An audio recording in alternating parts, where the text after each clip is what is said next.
Hello everyone, पुन्हा एकदा तुम्हा सर्वांचं स्वागत आहे आपल्या आरंभ या ई लर्निंग प्लॅटफॉर्मवर. आत्तापर्यंत आपण 2 युनिट इंग्लिशचे कंप्लीट केलेले आहेत. आत्ता आपण जो थर्ड युनिट आहे इंग्लिशचा तो म्हणजे पंक्च्युएशन मार्क्स. हा जो युनिट आहे आपला, किंवा याला मराठीमध्ये काय म्हणतो रे आपण, विराम चिन्हे. तर हा पार्ट आपण कंप्लीट करणार आहोत. यामध्ये काय काय गोष्टी आपल्याला पाहायचे पहा. फर्स्ट एक कॅपिटलायझेशन म्हणजे काय, की जे फर्स्ट लेटर वगैरे आपण कॅपिटल वगैरे करतो, कॅपिटल आणि स्मॉल लेटर्स असं आपण शिकलेलं आहे. तर कॅपिटल लेटर्स कधी वापरायचं आणि स्मॉल लेटर्स कधी वापरायचं, तर ह्या गोष्टींचे काही रूल्स आहेत. तर ते आपण रूल्स या फर्स्ट पार्टमध्ये पाहणार आहोत. त्यानंतर कॉमा हे पंक्च्युएशन मार्क आहे एक असं. त्यानंतर फुल स्टॉप म्हणजे पूर्णविराम. कॉमा म्हणजे आपण त्याला मराठीत स्वल्पविराम म्हणतो. फुल स्टॉप म्हणजे पूर्णविराम. त्यानंतर फोर्थ पहा, क्वेश्चन मार्क म्हणजे प्रश्नचिन्ह. क्वेश्चन मार्क म्हणजे प्रश्नचिन्ह. हे आपण त्याच्या संदर्भात काय रूल्स आहेत ते पाहणार आहोत. त्यानंतर अपॉस्ट्रॉफे म्हणजे शब्द गाळणे असं मराठीत याच्यासाठी कुठलंही नाही, त्यामुळे शब्द जेव्हा गाळतो आणि ते गाळून जे आपण लिहितो त्याला म्हणायचं अपॉस्ट्रॉफे. त्यानंतर एक्सक्लेमेशन मार्क म्हणजे उद्गारवाचक चिन्ह. अशा प्रकारचे जे इम्पॉर्टंट पंक्च्युएशन मार्क्स आहेत ते आपण पाहणार आहोत आणि त्याच्याशी रिलेटेड जे क्वेश्चन्स आपल्याला विचारले गेले आहेत. आता हा पार्ट खूप इम्पॉर्टंट आहे, कारण याच्यात भरपूर सारे क्वेश्चन्स तुम्हाला दरवर्षी विचारले जातात आणि रायटिंगच्या दृष्टीने तुम्हाला रेग्युलर लाईफमध्ये देखील पंक्च्युएशन मार्क्स समजल्याशिवाय तुम्ही चांगल्या प्रकारे लिखाण किंवा रायटिंग करू शकत नाही. तर आता सुरू करूया आपल्या पहिल्या पार्टला. आपण जे पाहणार होतो कॅपिटलायझेशन, बरोबर. तर त्याच्यामध्ये यूज ऑफ कॅपिटल लेटर्स आपण कधी कधी करतो, याचे हे 5 रूल आपल्याला लक्षात ठेवायचे आहेत. 5 रूल एकदा व्यवस्थित समजून घ्या, जेणेकरून तुम्हाला प्रश्न सोडवताना काही अडचण येणार नाही. पहिलं पहा, वाक्यातील सुरुवातीच्या शब्दाचे जे पहिले अक्षर हे नेहमी कॅपिटल असावे. म्हणजे कुठल्याही वाक्याची सुरुवात जेव्हा आपण करतो, वाक्याची सुरुवात, याच्यासाठी आपण एक कीवर्ड लिहूया, सुरुवात. कुठल्याही वाक्याची आपण जेव्हा सुरुवात करतो तेव्हा त्याचे पहिले अक्षर जे असते, पहिले अक्षर हे नेहमी कॅपिटल असावे. Ram is a good boy असं जेव्हा लिहित असतो आपण, Ram is a good boy, तर ह्यावेळेस राम जो आहे पहिलं लेटर आहे, या पूर्ण वाक्याचं पहिलं लेटर आहे, म्हणून ते नेहमी कसं असावं रे, कॅपिटल असावं. दुसरा रूल पाहूया, वाक्यात कोठेही आय म्हणजे मी या अर्थाने जर आला असेल तर तो वाक्यात नेहमी कॅपिटल काढावं. जसं की आय एम इन पुणे असं जर आपल्याला म्हणायचं असेल तर आय एम इन पुणे, ठीक आहे. त्याच्यामध्ये हा जो आय असेल हा मी, आय म्हणजे मी या अर्थाने आलेला आहे, आणि इथं इन मध्ये इन शब्दाचा अर्थ आत असा होतो. याच्यामध्ये आय मी या अर्थाने आलेला नाही, म्हणून जो पहिला आय जो आहे तो आपण काय करणार, नेहमी कॅपिटल काढणार. आणि इथं मात्र इनचा आय कॅपिटल काढायचं नाही. आणि मी ह्या अर्थाने जर आय आला असेल वाक्यात कुठेही येऊ, मग तो सुरुवातीला येऊ किंवा मध्ये येऊ किंवा शेवटी जरी आला तरी देखील आपण त्याला कॅपिटलच काढणार आहोत. तर हा आपला दुसरा रूल. पहिला रूल जो आहे तो सुरुवातीचा, म्हणजे सुरुवात ही कॅपिटल अक्षराने असावी असं आपण पाहिलं होतं. आणि दुसरा रूल जो पाहतोय आपण तो मी किंवा आय, यासाठी आपण दुसरा रूल पाहिलेला आहे. त्यानंतर तिसरा रूल पहा, विशेष नामाचे पहिले अक्षर नेहमी कॅपिटल असावे. विशेष नाम म्हणजे काय रे, प्रॉपर नाउन म्हणजे नाम. आपण मराठीमध्ये पाहिलं होतं नाम, याचे 3 प्रकार असतात, सामान्य नाम, विशेष नाम व भाववाचक नाम. त्याला इंग्लिशमध्ये काय म्हणतात, कॉमन नाउन. याला म्हणतात कॉमन नाउन. विशेष नामाला म्हणतात प्रॉपर नाउन आणि याला म्हणायचं ॲब्स्ट्रॅक्ट नाउन. तर त्यामध्ये जे प्रॉपर नाउन असतं, विशेष नाम म्हणजे मुलांची नावे. जर आपण मुलांची नावे बोललो, मुले, तर त्यामध्ये मग सचिन, राम, राजू, करण, हे जी मुलांची नाव आहेत हे झाले विशेष नाम. हे विशेष नाम जर वाक्यामध्ये आलं तर त्या विशेष नामाचं पहिलं अक्षर हे नेहमी कॅपिटल असावं. इथं विशेष नाम हा आपण कीवर्ड लिहूया, म्हणजे आपल्याला रूल आठवतील. पहिला सुरुवात, दुसरा मी, तिसरा विशेष नाम. त्यानंतर चौथा रूल पाहूया आता आपण, दिवस, सण, महिना यांचा आद्याक्षर म्हणजे सुरुवातीचा अक्षर, स्टार्टिंग व लेटर हे नेहमी कॅपिटल असावं. कुठला दिवस आला असेल, तो सपोज संडे वाक्यात लिहायचा असेल तर संडेचा एस नेहमी कॅपिटल काढावा. कुठला सण असेल, दिवाळी, तर दिवाळी असं नाही लिहिता, दिवाळी असं लिहावं. त्यातला डी हा कॅपिटल काढावा. हा बरोबर आहे, हा बरोबर नाही. नंतर महिना असेल सपोज फेब्रुवारी, फेब्रुवारी, एफ हा नेहमी काय काढावा, कॅपिटल काढावा. मग कुठलाही दिवस असेल, सण असेल, महिना असेल, यांचा आद्याक्षर नेहमी कसा असावं रे, कॅपिटल असावं. त्यानंतर 5वा रूल, शेवटचा रूल पहा, जे पदव्या असतात आपल्या पदव्या, तर त्या पदव्यांचं शॉर्ट फॉर्म्स हे नेहमी काय असावे, कॅपिटल असावं. कुठलीही पदवी असेल, सपोज एखादा मुलगा MA झाला असेल तर MA लिहिताना फक्त M.A असं नाही लिहायचं, तर M.A असं लिहायचं, म्हणजे ते कॅपिटलमध्ये लिहावं. एखादा PhD झाला असेल PhD असं लिहावं. नंतर कुठलीही डिग्री असेल, BSc असं जर असेल, बॅचलर ऑफ सायन्स, तर ते देखील कॅपिटलमध्येच लिहावं. तर अशा पद्धतीने काही पदव्या असतील तर त्यांचे देखील आद्याक्षर हे कॅपिटलमध्ये लिहावे. तर आपला 5वा रूल पदव्यांसाठीचा आहे. आणि 4था रूल जो आहे तो दिवस किंवा सण किंवा महिना अशा गोष्टींसाठी आहे. तर हे 5 रूल आता आपण कॅपिटलायझेशन या पार्टमध्ये पाहिलेलं आहे. त्याच्यावर आधारित आता आपण डिरेक्टली क्वेश्चन पाहणार आहोत, जेणेकरून तुम्हाला हे 5ही रूल व्यवस्थित क्लिअर होतील. पहिला क्वेश्चन पहा, how many letters should be capital in the given sentence. म्हणजे काय की खाली वाक्यामध्ये किती लेटर्स हे कॅपिटल असले पाहिजेत. वाक्य पहा काय, आय लिव्ह इन औरंगाबाद. आता यामध्ये आय आपण पाहिला होता, आयचा दुसरा रूल, बरोबर, आयचा दुसरा रूल आपण पाहिला की वाक्यात कुठेही आय आला असेल तर तो कसा असावा रे, कॅपिटल असावा. म्हणजे हा आय काय पाहिजे आपला, कॅपिटल पाहिजे. म्हणजे हा आय कॅपिटल असल्यामुळे तो एक आपण घेऊ शकतो. नंतर I live in Aurangabad, I live in Aurangabad, तर औरंगाबाद मधला ए हे काय पाहिजे रे, कॅपिटल पाहिजे. का, कारण औरंगाबाद काय प्रॉपर नाऊन आहे, प्रॉपर नाऊन आहे, म्हणजेच विशेष नाम आहे. कशाचे विशेष नाव आहे, शहरांची नावे असं आपण जेव्हा म्हणतो, त्या शहरांच्या नावामध्ये आपण पुणे, मुंबई, नागपूर, औरंगाबाद अशी नावं घेतो. ते विशेष नाम नेहमी काय पाहिजे, त्यांचं फर्स्ट लेटर कॅपिटल पाहिजे. आपण जो दुसरा रूल पाहिला होता त्याच्यामध्ये हे ए देखील मग कॅपिटल पाहिजे. आय आणि ए हे 2 लेटर्स काय पाहिजे, कॅपिटल पाहिजे. आणि आपल्याला विचारलं हाऊ मेनी लेटर्स असं विचारले, तर किती लेटर्स आहे, 1 आणि 2. त्यामुळे 2 कुठे ते पाहायचं. आता 2 लिहिताना आपल्याला कन्फ्यूज व्हायचं नाही. आपण 2 उत्तर काढतो, परंतु मार्क करताना तुम्ही 2 असं मार्क कराल आणि तुमचं उत्तर चुकेल. त्यामुळे 2 हे उत्तर आहे आपलं, पण त्याचा पर्याय क्रमांक मात्र 4 आहे. हे व्यवस्थित मार्क करायचं क्वेश्चन पेपरवर देखील, आणि त्यानंतर मग अँसर शीटमध्ये ते मार्क करून घ्यायचं, म्हणजे तुमचं बरोबर येऊन उत्तर चुकणार नाही.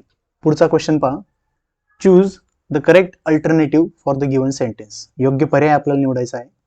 गौरव was the captain of A divisions team.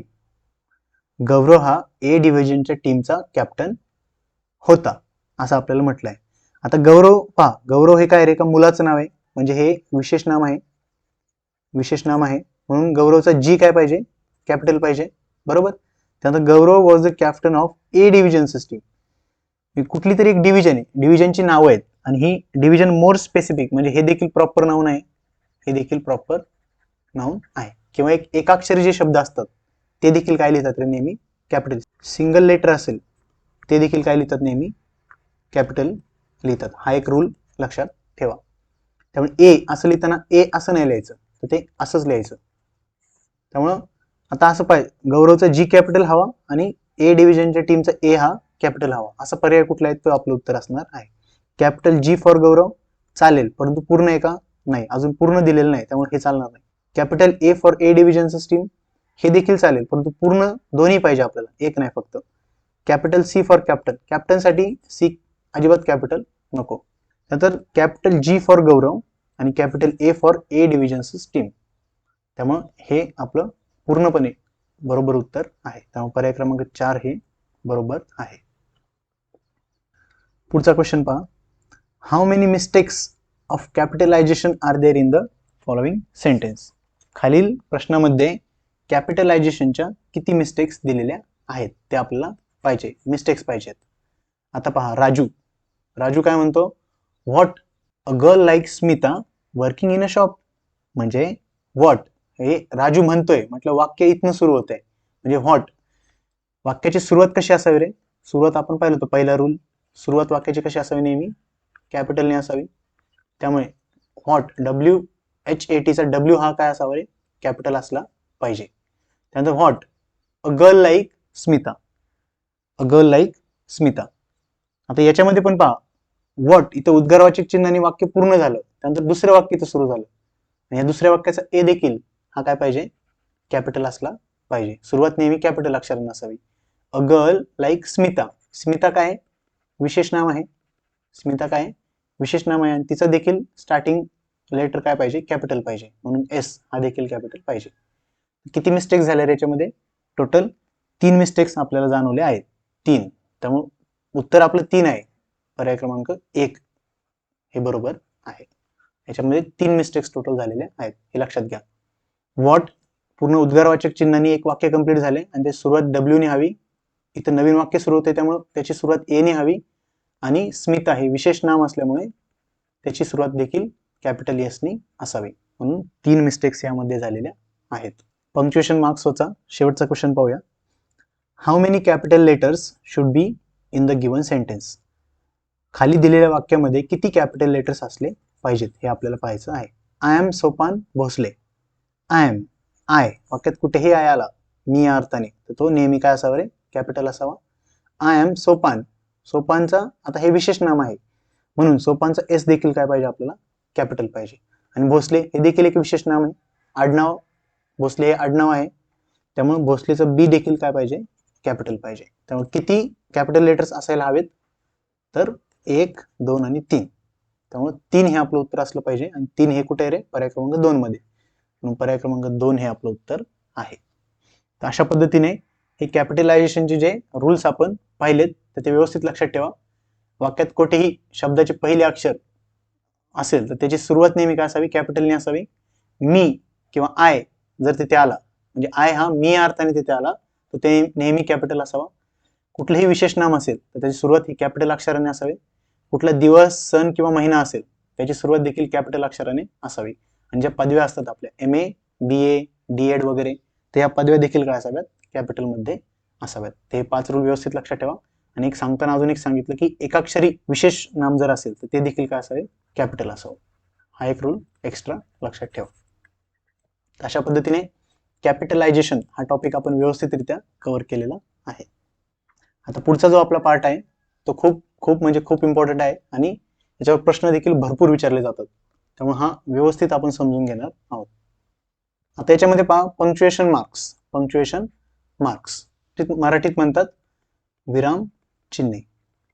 विराम चिन्हे. जसं आपण वाक्याचा अर्थ आपल्याला समोरच्याला बोलायचा आहे किंवा कळवायचा आहे तर ते लिहिताना आपल्याला काही चिन्हांचा वापर करावा लागतो जेणेकरून वाक्याचा जो रिअल अर्थ किंवा खरा मिनिंग जो आहे तो समोरच्यापर्यंत पोहोचतो.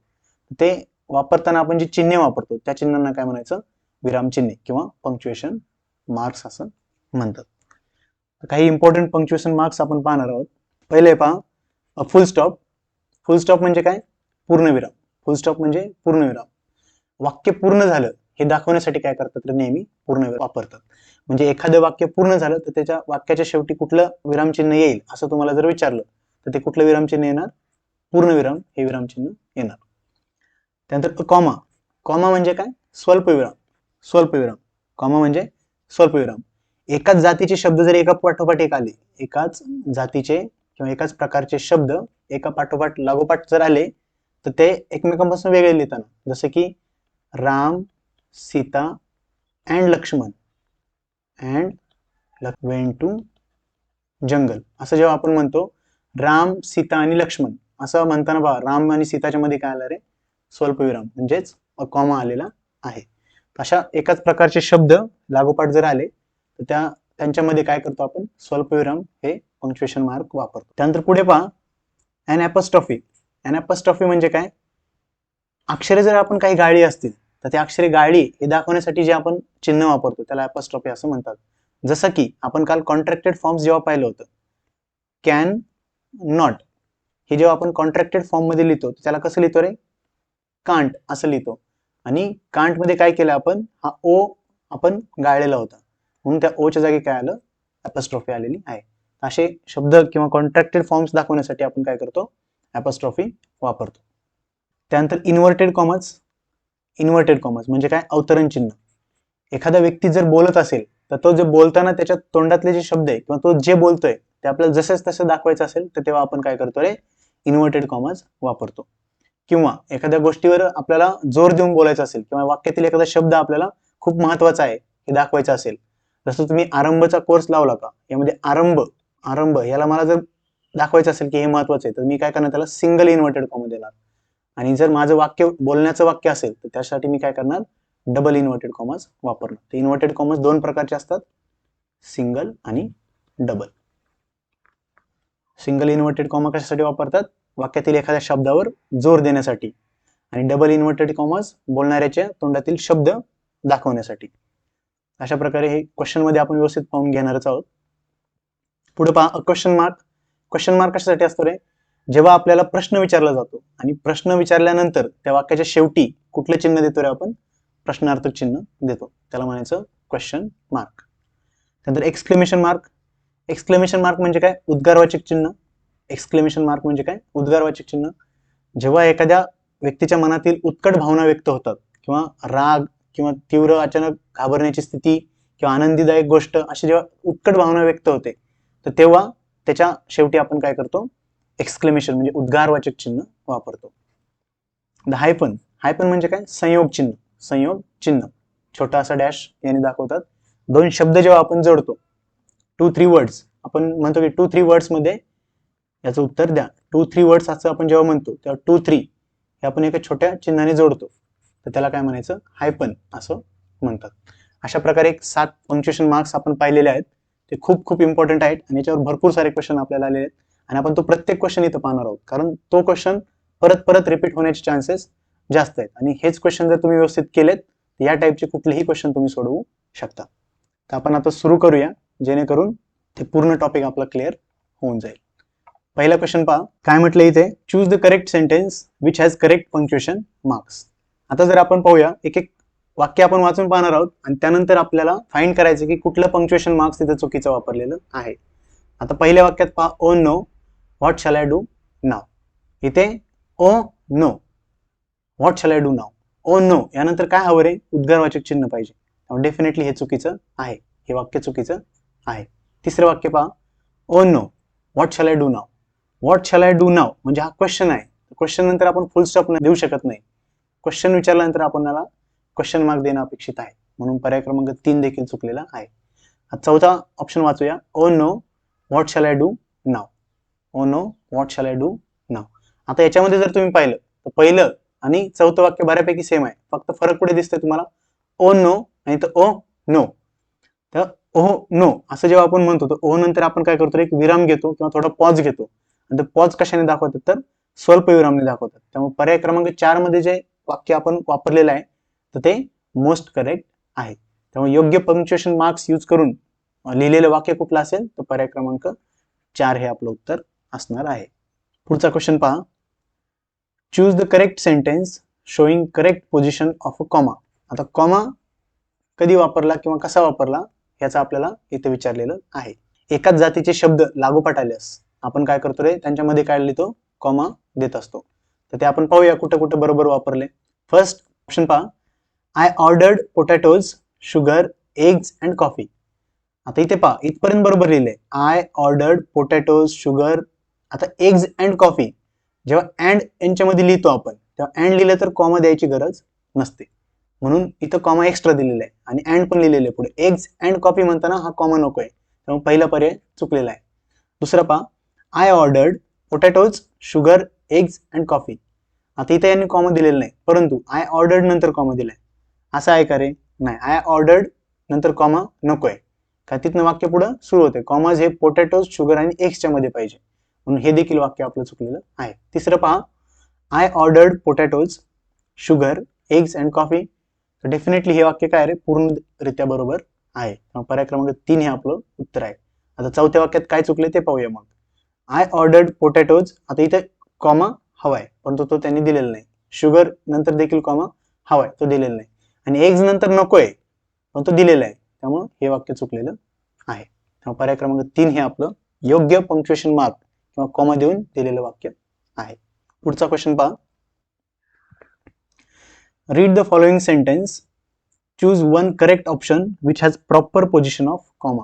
बघा, कॉमावर किती प्रश्न आपल्याला रिपीट होताना दिसतात, त्यामुळे कॉमा हा खूप महत्वाचा आहे आणि तो व्यवस्थितरित्या आपण केला पाहिजे. तर वाक्य पहा, if we go deep down in the ocean there is no sunlight. आता बोलताना आपला पॉज कुठे येणं अपेक्षित आहे? If we go deep down in the ocean, म्हणजे समुद्रामध्ये जर आपण खोलवर गेलो तर तेथे सनलाइट नसते, असा पॉज येणं अपेक्षित आहे. म्हणजे इफ यू गो डाऊन, इथं पॉज न येता तो पॉज इन द ओशन, इथं पॉज आला पाहिजे. आणि जेव्हा पॉज येतो तेव्हा तिथं आपण काय करतो रे? कॉमा टाकतो. तर इथं येणं अपेक्षित होतं, तो आलेला नाहीये, त्यामुळे पर्याय क्रमांक 1 चुकलेला आहे. दुसरा पहा, if we go deep down in the ocean there is no sunlight. तिथं बरोबर जिथं आपल्याला पॉज घ्यायचा आहे तिथंच कॉमा आलेला आहे, त्यामुळे हे वाक्य बरोबर आहे. त्यामुळे पर्याय क्रमांक 2 हे मात्र आपलं उत्तर आहे. तिसरं वाक्य पहा, इफ वी गो. आता इथंच त्यांनी पॉज घेतलेला आहे, इथं पॉज घेणं गरजेचं नाहीये तरी त्यांनी तिथं पॉज घेतलेला आहे. बाकी पुढे बरोबर लिहिलंय, परंतु इथं पॉज घेणं अपेक्षित नव्हतं तरी घेतला, त्यामुळे हे वाक्य चुकलेलं आहे. चौथं पहा, if you go deep down in the ocean there is no sunlight. आता इथं पॉज घेण्याची काही आवश्यकता नव्हती, त्यांनी इथंच पॉज घेतलेला आहे, त्यामुळे हे देखील चुकलेलं आहे. कॉमाची पोझिशन चुकलेली आहे, त्यामुळे पर्याय क्रमांक 2 हे मात्र आपलं उत्तर आहे. पुढचा क्वेश्चन पहा, count the number of question marks. Count the number of question marks in the following conversation. आता हे कॉन्व्हर्सेशन तुम्हाला दिलेलं आहे, यामध्ये काय करायचं तुम्हाला? त्यामध्ये किती क्वेश्चन मार्क आलेले हे काउंट करायचंय. तर पाहूया. ए काय म्हणतो पहा. ए हा एक व्यक्ती असेल, तो काय म्हणतो? Hello, Ira speaking, will you come to play with me. म्हणजे तुम्ही माझ्याबरोबर खेळायला येणार आहात का? तर प्रश्न विचारलाय, आणि प्रश्न विचारला काय वापरतो आपण? Question mark. आणि क्वेश्चन मार्क कसा असतो रे? असा असतो. क्वेश्चन मार्क असा असतो, त्यामुळे हा इथं क्वेश्चन मार्क वापरलेला आहे. त्यानंतर बी विचारतात विच गेम. विच गेम म्हणजे कोणता खेळ. इथं पण प्रश्न विचारला, त्यामुळे प्रश्नार्थक वाक्य असल्यामुळे तिथे प्रश्नचिन्ह दिलेलं आहे. ए सांगतो ऑफकोर्स बास्केटबॉल. ए काय सांगतो? आपण बास्केटबॉल खेळूया. तर इथं मात्र कुठलाही प्रश्न विचारला नाही, त्यामुळे इथं दिलेलं नाही.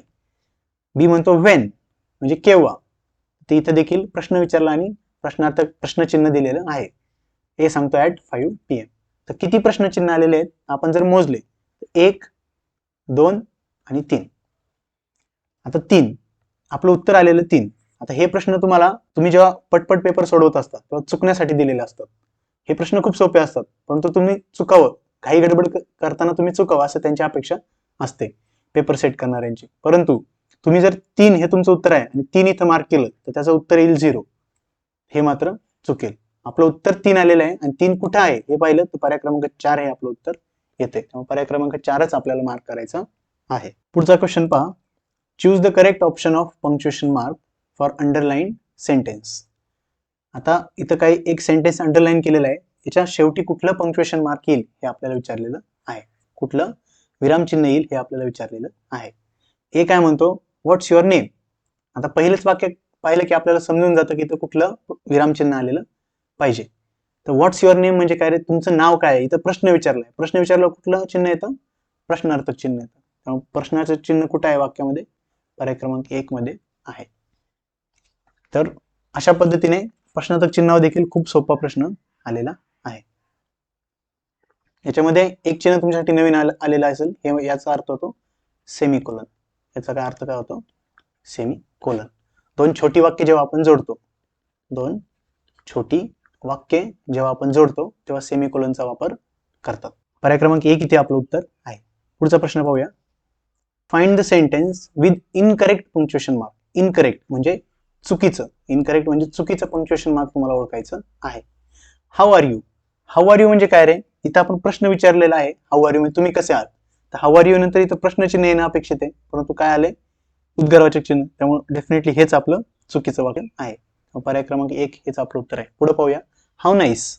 हाऊ नाईस हे देखील बरोबर आहे, हे उद्गारवाचक चिन्ह यूज केलेले. व्हॉट सरप्राईज म्हणजे आपल्याला सरप्राईज जर भेटलं, आपण आश्चर्यचकित झालो, तर तेव्हा उद्गारवाचक चिन्ह वापरतो. Are you crazy. Are you crazy म्हणजे तुम्ही वेडे आहात का असं आपण जेव्हा म्हणतो तर त्यांना लगेच नाही म्हणून टाकायचं. ओके. त्यानंतर पण असा जर प्रश्न आपल्याला विचारला तर यामध्ये काय रे की क्वेश्चन मार्क आपल्याला येणं अपेक्षित आहे आणि तो आलेला आहे, त्यामुळे हे देखील बरोबर आहे. मग इनकरेक्ट कुठला आहे? पर्याय क्रमांक 1. पुढे पाहूया. Select the correct punctuation mark in the given sentence. दिलेल्या वाक्यामध्ये योग्य पंक्च्युएशन मार्क टाका. इथं वाक्य काय दिले पहा, does she go to school. आता जर असं पाहिलं तर does she go to school म्हणजे ती शाळेत जाते का, त्याचा अर्थ काय होतो की इथे क्वेश्चन विचारलेला आहे आणि क्वेश्चन वाक्यात विचारल्यानंतर त्याच्या शेवटी कुठलं आपण चिन्ह वापरतो रे? प्रश्नचिन्ह म्हणजेच क्वेश्चन मार्क. तर क्वेश्चन मार्क कुठे लिहिलेलं पहा, इथे ऑप्शन 3, पर्याय क्रमांक 3 हे बरोबर आहे. फुल स्टॉप, फुल स्टॉप कसं लिहितो रे? असं फुल स्टॉप, कॉमा कॉमा असं काढतो. आणि कॅपिटलायझेशन म्हणजे ते लेटर आपण फर्स्ट लेटर वगैरे कॅपिटल करतो, त्याला म्हणायचं कॅपिटलायझेशन. त्यामुळे पर्याय क्रमांक 3 क्वेश्चन मार्क हे आपलं उत्तर आहे.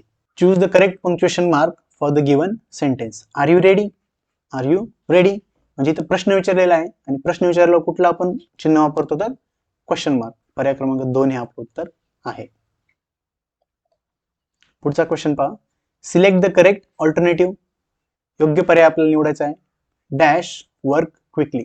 आता इथे ॲपॉस्ट्रॉफी, ॲपॉस्ट्रॉफी हा आपला विरामचिन्ह इथं वापरलेलं आहे. आता पहा, लेट्स वर्क क्विकली, चला आपण पटकन काम करूया.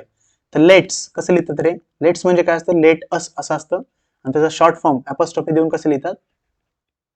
लेट्स. इथं यू आपण गाळतोय किंवा ओमिट करतो याला किंवा डिलीट करतो यातनं, तेव्हा काय करतो आपण? यूच्या ऐवजी काय करतो? इथं ॲपॉस्ट्रॉफी देतो. त्यामुळे लेट्स असं लिहायला हवं. ते कुठे लेट्स पहा, इथं नाहीये. पर्याय क्रमांक 2 हे आपलं उत्तर आहे. तर खूप सोपं आहे. अशा प्रकारे व्यवस्थित समजून जर तुम्ही घेतलं तर भरपूर प्रश्न जरी याच्यावर आले तरी मात्र हे स्कोरिंग असा टॉपिक आहे, तुम्हाला मार्क देऊन जाणारा टॉपिक आहे. पुढचा प्रश्न आपण पाहूया. Choose the correct punctuation mark for the given sentence. It's 5 o'clock. It's 5 o'clock. आता 5 o'clock किंवा घड्याळाचं टायमिंग वगैरे जे दाखवतो आपण, तर ते टायमिंग कसं दाखवलं जातं रे? तर तिथं ॲपॉस्ट्रॉफी देऊन आपण त्यांना दाखवतो. जसं की 5 o'clock कसं लिहिणं अपेक्षित होतं? 5 ओ नंतर काय आलं पाहिजे? आपलं पंक्च्युएशन मार्क आलं पाहिजे. ओ नंतर काय आलं पाहिजे? कुठलं पंक्च्युएशन मार्क? तर ॲपॉस्ट्रॉफी. ओ क्लॉक. हे ॲपॉस्ट्रॉफी हे काय? हेच पंक्च्युएशन मार्क आपलं आलं पाहिजे. मग कुठलं पंक्च्युएशन मार्क येतं? ॲपॉस्ट्रॉफी हे आपलं उत्तर आहे. पुढचा प्रश्न पहा. Find the punctuation mark missing in the following sentence. खालील वाक्यामध्ये मिसिंग म्हणजे गाळलेलं पंक्च्युएशन मार्क ओळखा किंवा कुठलं पंक्च्युएशन मार्क राहिले द्यायचं ते आपल्याला ओळखायला सांगितले. He said it's just a matter of practice. He said it's just a matter of practice. आता ही सेड नंतर इथं स्वल्पविराम दिलेला आहे, त्यानंतर इथं हे पहा अवतरण चिन्ह म्हणजे त्याला काय म्हणतो आपण? इन्व्हर्टेड कॉमर्स असं त्याला म्हणतो. तिथे इन्व्हर्टेड कॉमर्स दिलेले आहेत आपल्याला आणि पुढे काय म्हटलंय? It's just a matter of practice. आता इथं इट्स जे आहे ते इट्स म्हणजे काय असतं? इट इज असं असतं आणि त्याचा शॉर्ट फॉर्म कसा लिहितात रे? इट्स असं लिहितात. इथं ॲपॉस्ट्रॉफी द्यायची राहिलेली आहे. इथं इट्स कसा लिहिलेला आहे पहा, इट्स असा लिहिलेला आहे म्हणजे इथं ॲपॉस्ट्रॉफी यांची द्यायची राहिलेली आहे. म्हणजे कुठलं मिसिंग आहे पंक्च्युएशन मार्क? तर ॲपॉस्ट्रॉफी हे मिसिंग आहे. असे सोपे सोपे क्वेश्चन याच्यामध्ये विचारले जातात. शेवटचे 2-3 क्वेश्चन्स आहेत ते पाहून घेऊया आपण. Identify the underline punctuation mark in the given sentence. आता इथं कुठल्या पंक्च्युएशन मार्कला अंडरलाईन केलं हे मी तुम्हाला दाखवतो. इथं हा मधलं जे पंक्च्युएशन मार्क त्याला अंडरलाईन केलेलं आहे. तर ते कुठला पंक्च्युएशन मार्क आहे हे तुम्ही लगेच ओळखून जाल. It's last I will have some ice म्हणजे आता मला आईस काही मिळाला, तर शेवटी मला आईस मिळाला असं त्याचा अर्थ होतो. तर नंतर इथं जे आहे ते एक्सक्लेमेशन मार्क हे पंक्च्युएशन मार्क आहे. खूप सोपं आहे. पुढचा क्वेश्चन आपण पाहूया. Read the words in the following diagram and choose one correct punctuation mark. म्हणजे डायग्राम दिलेली आहे, त्या डायग्राम मधले शब्द हे दिलेले आहेत आपल्याला, त्याच्या संदर्भात कुठलं पंक्च्युएशन मार्क किंवा विरामचिन्ह आपल्याला वापरायचे हे त्यांनी ओळखायला सांगितले. इथं हुर्र्या, हुर्र्या असं म्हटलंय. हुर्र्या आपण कधी म्हणतो? आपल्याला चिडवायचं असलं कुणाला असं तेव्हा वाव किंवा आनंदी होतो तेव्हा ब्रावो, खुश होतो तेव्हा. आणि ओ म्हणजे थोडं काही लागतं वगैरे आपल्याला तेव्हा ते आपण बोलतो. इथं काय वापरले रे आपण? कुठलं पंक्च्युएशन मार्क वापरले? तर एक्सक्लेमेटरी मार्क हे पंक्च्युएशन मार्क आपण वापरतो. त्यामुळे एक्सक्लेमेशन मार्क किंवा एक्सक्लेमेटरी मार्क पर्याय क्रमांक 3 मध्ये आहे म्हणून पर्याय क्रमांक 3 हे आपलं उत्तर आहे. पुढचा प्रश्न पहा. Select the correct punctuation mark that mentioned in the given sentence. Well done Rahim. आता वेल डन रहीम मध्ये कुठलं पंक्च्युएशन मार्क वापरले रे? आता हे तुमच्यासाठी खूप इझी होऊन गेलेलं आहे. तुम्ही प्रश्न पाहता क्षणी याचं उत्तर देऊ शकता. तर हे आहे आपलं एक्सक्लेमेशन मार्क, पर्याय क्रमांक 1. पुढचा प्रश्न पाहूया. Where should be the exclamation mark in the given sentence. Where should be the exclamation mark म्हणजे एक्सक्लेमेशन मार्क कुठे देणं अपेक्षित आहे. सिलेक्ट द करेक्ट ऑप्शन आणि योग्य पर्याय निवडा. गुड मॉर्निंग कोंडिबा असं आपण जेव्हा एखादा कोंडिबा नावाचा मुलगा तुमच्या समोर येतो किंवा तुमचा तो आवडता मित्र असेल, त्या मित्राला जेव्हा तुम्ही अचानकपणे पाहता आणि तुम्हाला आनंद होतो, तेव्हा तुम्ही त्याला सकाळ सकाळी काय बोलता रे, गुड मॉर्निंग कोंडिबा. तर आपण तेव्हा काय करतो रे, गुड मॉर्निंग कोंडिबा म्हटल्यानंतर आपण काय करतो, आपण इथे एक्सक्लेमेटरी मार्क देतो. इथं पर्यायातनं आपल्याला पाहायचंय ते कोंडिबा नंतर देणं अपेक्षित आहे. मग आफ्टर मॉर्निंग, आफ्टर मॉर्निंग म्हणजे मॉर्निंग नंतर, इथं दिलंय का ते, नाही, इथं मध्ये दिलेलं नाही. आफ्टर गुड, गुड नंतर दिलेलं आहे का, नाही, गुड नंतर पण दिलेलं नाही. बिफोर कोंडिबा, कोंडिबाच्या आधी म्हणजे परत इथंच, इथं दिलेलं, हे दोन ऑप्शन सेमच आहेत. तर तुम्हाला कळलं हे दोन ऑप्शन सेम आहेत आणि हे दोन्ही ऑप्शन उत्तर नाही आहेत, त्यामुळे दोन्ही ऑप्शन काय होतात रे, कट होतात. आणि आफ्टर गुड तर नाही, त्यामुळे आफ्टर कोंडिबा म्हणजे कोंडिबाच्या नंतर, कोंडिबाच्या नंतर म्हणजे इथं आपण शेवटी त्याला दिलेलं आहे. अशा पद्धतीने एक्सक्लेमेशन मार्क कधी द्यायचं, हा थोडा अवघड कॅटेगरीमध्ये क्वेश्चन जातो, पण लक्षात ठेवा. आता या घटकावरील सर्वात शेवटचा प्रश्न आता आपण पाहणार आहोत. Choose the correct punctuation mark for the given sentence. What a great surprise. What a great surprise म्हणजे एखाद्याला आपण आश्चर्याचा धक्का दिला की तो खूप सरप्राईज होतो, तेव्हा जे आपण चिन्ह वापरतो किंवा पंक्च्युएशन मार्क वापरतो ते कुठलं असतं रे, एक्सक्लेमेशन मार्क. अशा पद्धतीने खूप सोपे प्रश्न याच्यावर येतात. एकदा फक्त तुम्ही व्यवस्थित समजून घेतलात तर हा पार्ट तुमच्यासाठी खूप स्कोरिंग असा आहे आणि भरपूर प्रश्न याच्यावर येतात. तर अशा पद्धतीने आपण जो पुढचा युनिट होता आपला थर्ड युनिट, तो पूर्ण युनिट काय केलेला आहे आपण इथे कंप्लीट केलेला आहे. इथे जर तुम्ही पाहिलात full stop, comma, apostrophe, inverted comma, question mark, exclamatory mark आणि हायपन अशा प्रकारे सर्व आपण इथे कंप्लीट केलेलं आहे. तर भेटूया आता आपण आपल्या पुढच्या लेक्चरमध्ये. धन्यवाद.